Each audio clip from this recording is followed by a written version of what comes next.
It's Friday, May 7th, and it's time for your Barbados Today morning news update. The Barbados Port Inc. is positioning itself to become one of the world's highest-rated green maritime ports. Chief Executive Officer David Jean-Marie made the disclosure as he addressed the unveiling of the new corporate identity and logo for the BPI at its headquarters on Thursday. Jean-Marie said the identity is in keeping in line with the BPI's objectives of increasing its efficiency and capabilities to international standards. The key objective of this rebranding was to create a corporate identity, a corporate visual identity that differentiates us amongst other ports. We hold steadfastly to our name, but wanted to create an image that better aligns us with our bold new vision of becoming the most innovative green maritime hub in the world by 2030. We felt the occasion of our 60th birthday could not be a more auspicious time to introduce our company's new logo and new strategic direction. BPI Chairman Peter Odell said the port's goal of being a big player on the world stage, both in cargo handling capabilities and a small carbon footprint, is helpful in maintaining a sustainable ecosystem in and around the port. We made remarkable strides towards becoming a green port with investments in photovoltaics as an alternative power source and a new waste-to-energy facility. The deployment of new hybrid electric diesel equipment in our cargo equipment fleet. We being the first port in the Caribbean to make these acquisitions will lend to a significant reduction in our carbon footprint. Some small businesses which received government assistance over the past year have invested in basic technology in an effort to become more sustainable. That's according to Minister in the Ministry of Foreign Affairs and Investment, Marsha Cadell, who highlighted the digitization efforts taking place in the country. Addressing the annual Royal Fidelity Economic Outlook Conference, under the theme Global Digital Disruption, Threat or Opportunity, Cadell gave the assurance that work was being done by government that would ensure Barbadian companies have a greater ease in global reach. The work we are doing is not just about domestic markets. Otherwise, what is the point of digital if it does not serve to remove several of the barriers to regional and international trade that exist in physical brick-and-mortar environments? Your topic is interestingly framed because the digital disruption movement must, by definition, be global. We are doing nothing for the citizens and residents of Barbados, of the Bahamas, of the Cayman Islands, if our digital agenda does not allow their creative and productive capacity to meet a global market. This is what we discovered when we started investigating the international payments environment, that there were barriers to a Barbadian company or artist selling in the Amazon marketplace or on Etsy or any of the countless other platforms. So we began the work not just to access those spaces, but to start creating indigenous regional spaces. And on that, we are working with local idea labs, Barbadian developers who snatch a problem from our shared environment and create and build a solution. This is one of those places where it is not for government to solve the problem, but simply to open up to the solution. Cadell said while the COVID-19 pandemic proved that the national digitization efforts were not as fast as they could have been, it also showed the companies that could adapt quickly and those that could not. Larger companies with capital and brand recognition could easily buy a fleet of food delivery vehicles and pay for the tech support to throw up an online platform overnight. Small retail, less so. And sole proprietor businesses selling unique products or services, even less so. When we introduced our COVID economic recovery measures for small businesses, getting cash into the hands of small business owners, we saw that a percentage of those resources were invested in the most basic of technologies. People bought smartphones with decent cameras, they got bank or other financial institution or payment system accounts, they got an Instagram account, and just like that, they were in online retail or services. We watched that process to develop a blueprint for what businesses need, at least to survive, and work from there to figure out what they need to thrive and how to make sure that they get those things more quickly. There is an urgent need for a disruption of how things are done in the region in several industries. The warning from regional economist Mala Dukaran, who is predicting that meaningful economic growth and business travel are highly unlikely to return to the region anytime soon.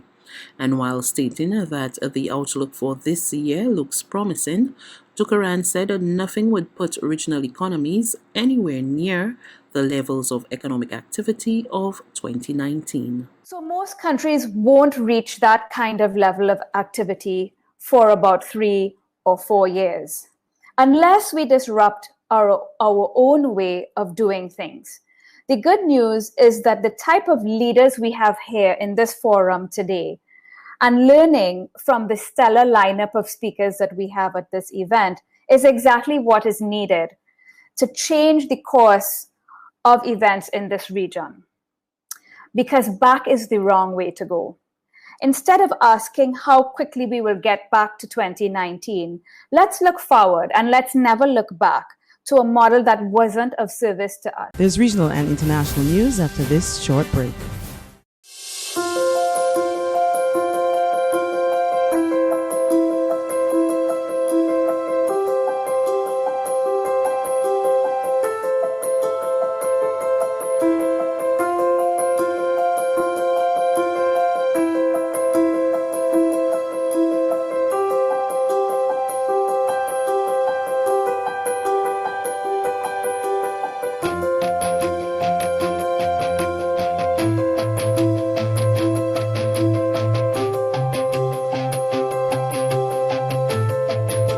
Barbados Today, news you can trust.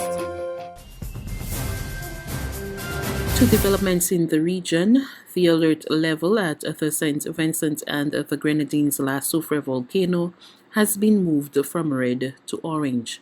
Prime Minister Dr. Ralph Gonsalves, speaking on state radio on Thursday, said Cabinet made the decision a day earlier. The alert level was raised to red on April 8th when an evacuation order was given about 15 hours before the volcano erupted. What that means essentially, well, absolutely you can't go into the red zone unless you have permission by the state authorities. And all the orange zones, people can go and return. And we will publish this. But what we are saying that if you are in Chateaubelair, particularly the lower part of Chateaubelair and in Fitzhughes, that